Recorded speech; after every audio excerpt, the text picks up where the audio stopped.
A question that my meditation students ask me a lot is, how long should I meditate every day? And it's a tricky question with not a particularly straightforward answer, but that's what I want to answer in this video today.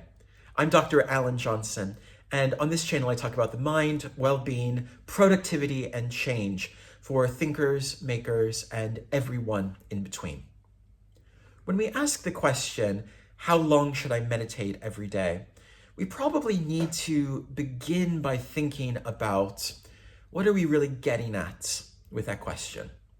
And for many people, that question is pointing towards something like, how long do I need to meditate in order to feel less stressed, to gain from the benefits of meditation? How long do I need to meditate every day in order to really consider myself a meditator?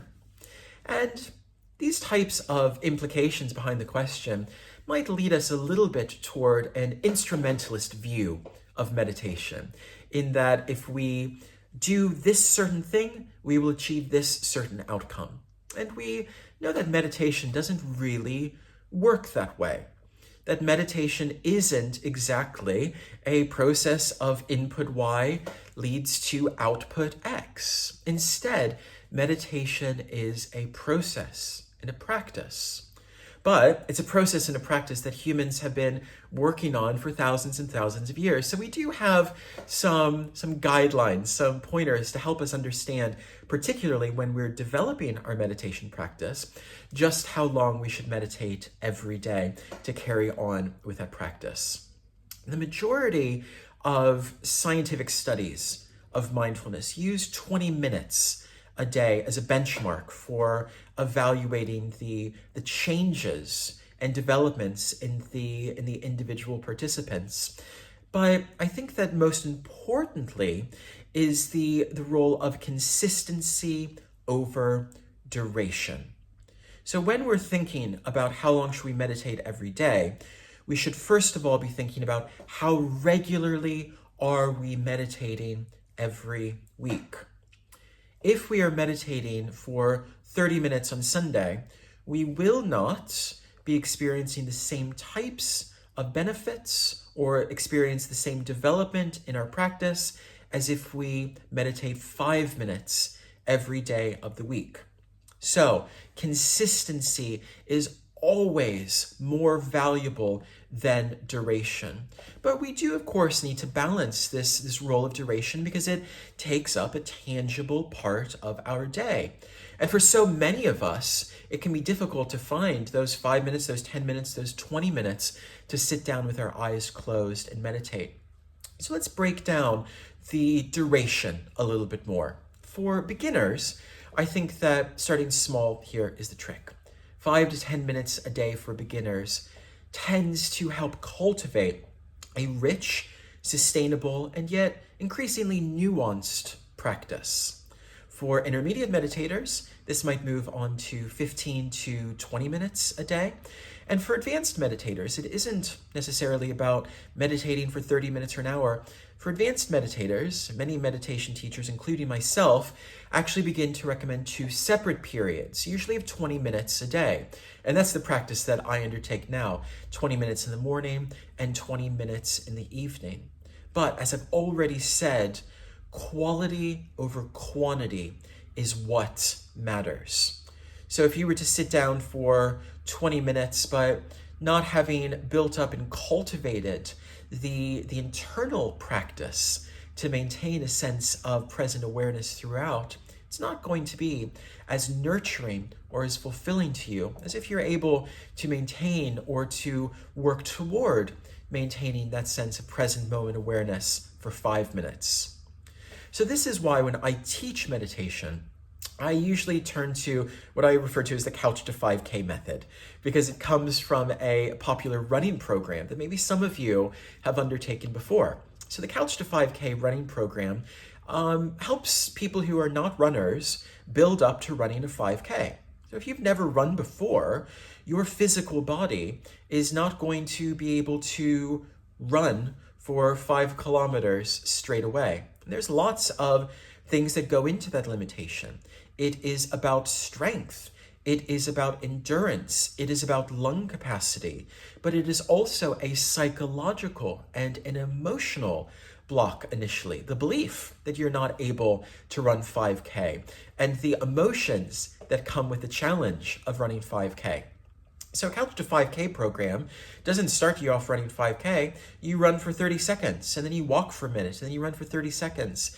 And this builds up gradually, bit by bit, so that over the course of several weeks, you are cultivating that physical strength, that emotional strength, and that mental strength in order to run the 5K. And even though meditation doesn't look anything like running, it's, first of all, far more stationary, and our eyes are far more closed than when we're running, it still relies on all three of those aspects of ourselves: our physical body, our emotional body, and our mental body.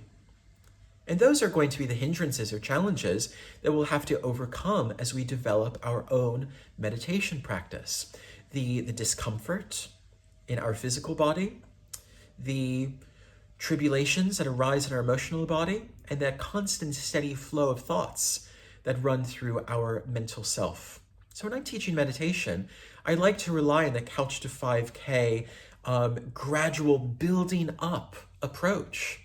So in initial meditations, we might begin with 5 to 8 minutes. And then over the course, for instance, of an 8-week mindfulness-based stress reduction course that I run, we would be building up to 20 minutes of seated, closed-eye, self-guided meditation. This is a technique that you can try on your own, starting very gradually and very easily with maybe a 5-minute meditation, and then building up bit by bit over time.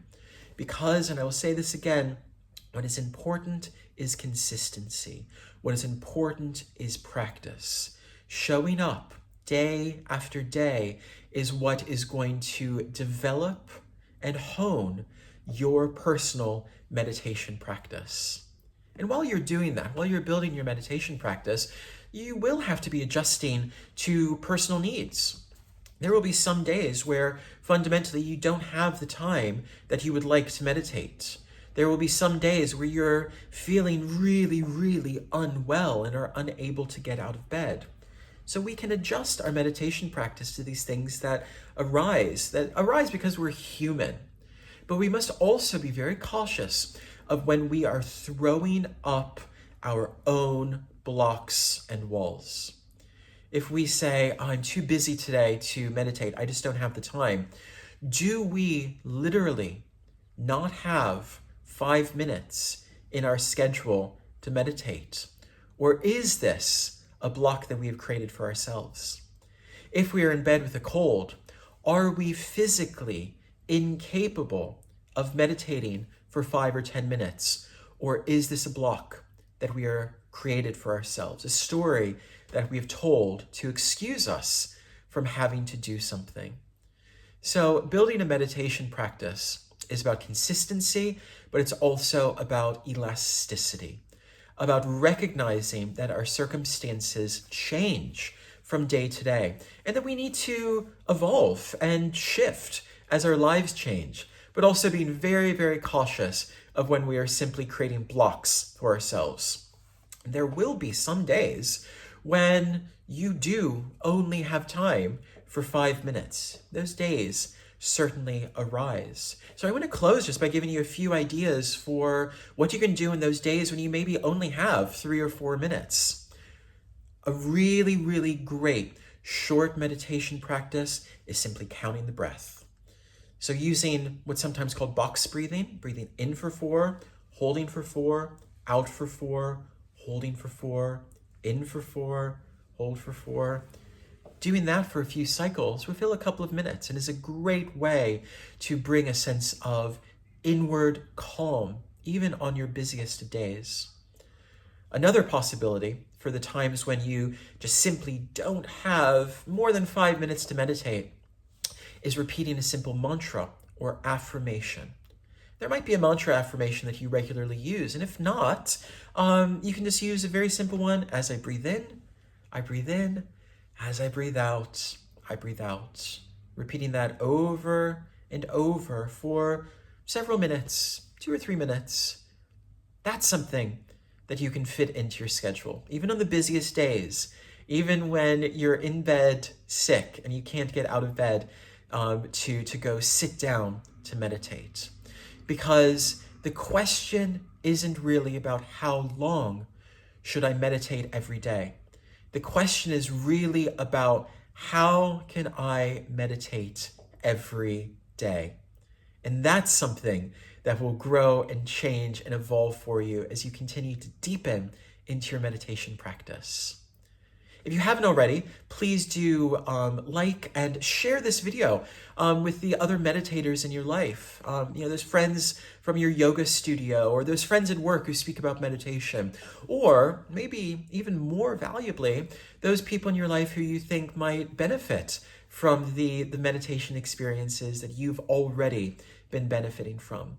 And of course, be sure to follow this channel where there's going to be more content on helping you deepen into your own experience of your meditation practice. I'll see you next time.